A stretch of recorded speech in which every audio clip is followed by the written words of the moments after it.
Assalamualaikum warahmatullahi wabarakatuh. Kita awali pertemuan kita dengan bismillah. Bismillahirrahmanirrahim. Alhamdulillahirabbil alamin. Wa bihi nasta'in ala umri dunya waddin. Allahumma shalli ala Muhammad wa ala ali Muhammad kama shallaita ala Ibrahim wa ala ali Ibrahim wa barik ala Muhammad wa ala ali Muhammad kama barakta ala Ibrahim wa ala ali Ibrahim fil alamin innaka Hamidum Majid. Allahumma inna nas'aluka ilman nafi'an wa rizqan thayyiban wa amal mutaqabbalan. Ya Allah ya Rabb, kami memohon kepadamu ya Allah ilmu yang bermanfaat ya Allah, ilmu yang berkah ya Allah. Ya Allah ya Rabb, kami meminta dan memohon kepadamu ya Allah rezeki yang halal ya Allah, yang baik ya Allah, yang berkah ya Allah, yang banyak ya Allah, yang senantiasa membawa ke dalam kebaikan dan mencari ridhomu dan beramal soleh yang Engkau tuntun ya Allah di dalam kalamullah. Dan terimalah amal kami yang baik-baik saja ya Allah, dan ampuni amal kami yang jelek-jelek ya Allah. Dosa-dosa kami ya Allah ampuni ya Allah, karena Engkau Maha Pengampun ya Allah. Nasihat sang ayah. Nak, kalau kamu tidak bisa menolong orang lain, minimal jangan susahkan orang lain dengan kehadiranmu. Kata-kata ini sederhana, simple, tapi dalam akan makna. Kalau kita lihat, kalau kita cermati, kalau kita pahami, kalau kita pikirkan kata-kata ini, Masya Allah, begitu banyak hikmah pelajaran yang akan kita gali, yang akan bisa kita kerjakan di dalam kehidupan ini.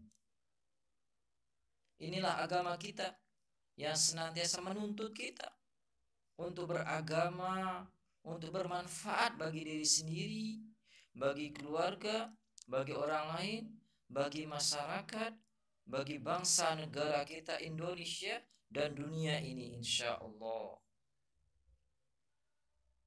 Ini kata-kata yang sebuah motivasi, sebuah nasihat, sebuah kata bijaksana yang perlu kita renungkan, yang perlu kita pahami, yang sehingga kita mendapatkan pelajaran dan mampu untuk beramal soleh.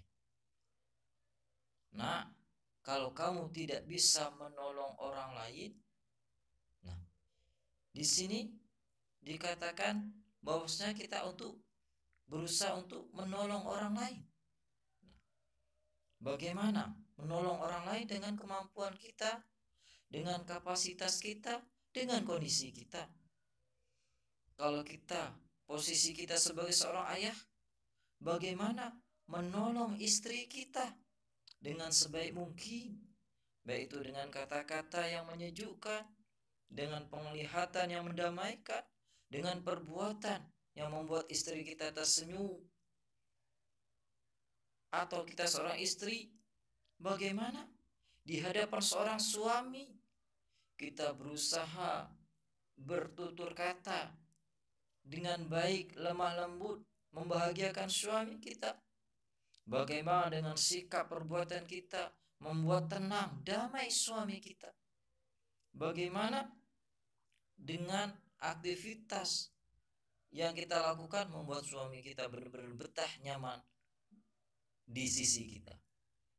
Begitu juga ketika kita berposisi sebagai seorang anak, bagaimana kita menjadi seorang anak yang dibanggakan oleh orang tua kita, birrul walidain, berbuat kebaikan kepada orang tua dengan kemampuan sebisa kita.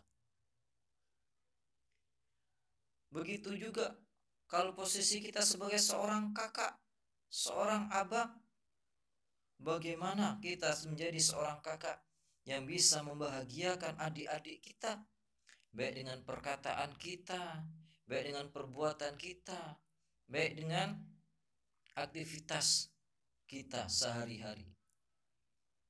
Begitu juga kalau kita sebagai seorang adik, bagaimana kita bisa menjadi daya guna, bermanfaat, membuat bahagia kakak kita, ayu kita, abang kita, dengan lisan lidah kita, dengan penglihatan kita, dengan tutur kata kita, dengan perbuatan kita, dengan ilmu yang kita miliki. Nah, inilah nasihat. Nah, kalau kamu tidak bisa bermanfaat kepada orang lain, minimal jangan menyusahkan orang lain.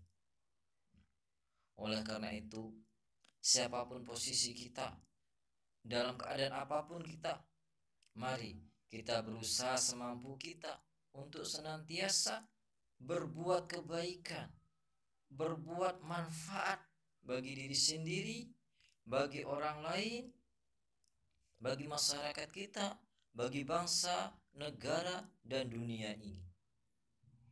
Sehingga kita dari hari demi hari, dari minggu demi minggu, dari bulan demi bulan, dari tahun berganti tahun, kita berusaha semaksimal mungkin dengan fasilitas yang Allah berikan kepada diri kita untuk senantiasa beriman, beramal soleh, berbuat kebaikan.